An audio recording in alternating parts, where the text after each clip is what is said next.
you can believe in evolution and be a Catholic. Yeah. Shocking. Shocking. I think the thing that I hear constantly from people are the need for community, the need for community, the need for community. And yes, we're providing it, but I think that we could do more to provide that even more. Where people feel like they're free to come and express the things that they have issue with. A lot of times I have students who are questioning things about the church and the church's teaching, and they need somewhere where they can talk about those things openly. The church is called Mother Church for a reason, and you're allowed to be like a teenager and kick and scream and rail against, and that's okay. Sure. She can take it. She can take it, is right. Absolutely. And we're in an environment where we should encourage those conversations. And especially university environment exactly. like this, truly. Yeah. And that too, maybe we can talk about that a little bit. That too, I think, is one of the great opportunities that does exist here. The fact that St. Joe's College is on the campus of one of the largest secular universities in the country. Mm-hmm. And so often in our secular universities, faith, God, relationship, that religion could have anything to say in the public square or in dialogue with some. Those topics are anathema. There is no space to talk about those things. And yet, in those areas, we're touching on ultimate questions that everybody really has to grapple with.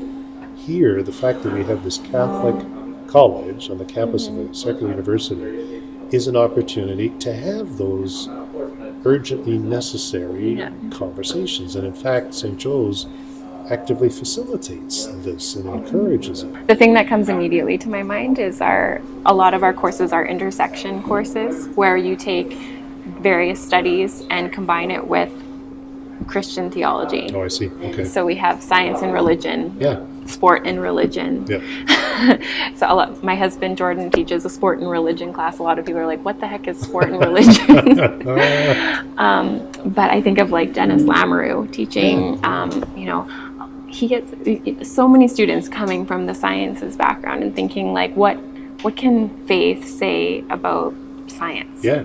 And that's an anathema, like to say that there can be even a dialogue there. And I think today that's one of the biggest obstacles, right? So if you look at, I haven't looked at any of these studies lately, but the growing phenomenon of what they call the nones, right? N-O-N-E-S, no religion. And a lot of it has to do with this misunderstanding of the way that religion can in fact, or faith can in fact relate to science and reason. And it's keeping people away. Yes, for sure. Are you coming across that? Oh, 100%. And I think that's why Dennis gets to experience, like he's just on the ground there with students and getting to challenge those beliefs that says like that science and religion can't have this conversation, to be able to say like, actually, you can believe in evolution and be a Catholic. Yeah. Shocking. Shocking.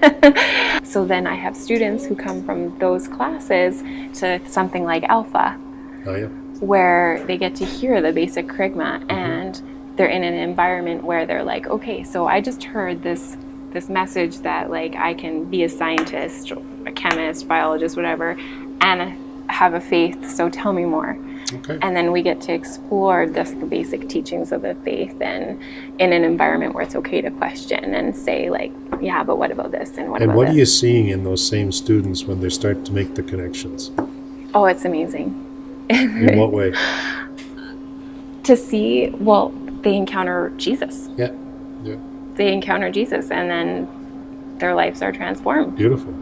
Yeah. I think to me, anyway, that's a signal of a pretty widespread hunger to understand more about this and to realize that we can address ultimate questions and at the same time pursue these scientifically based careers and so on. Here's the ultimate irony, I think. It's because of the church's conviction of the compatibility between faith and reason that the church began universities. Exactly. Universities were born out of and from the church, and from that particular understanding of that relationship between faith and reason.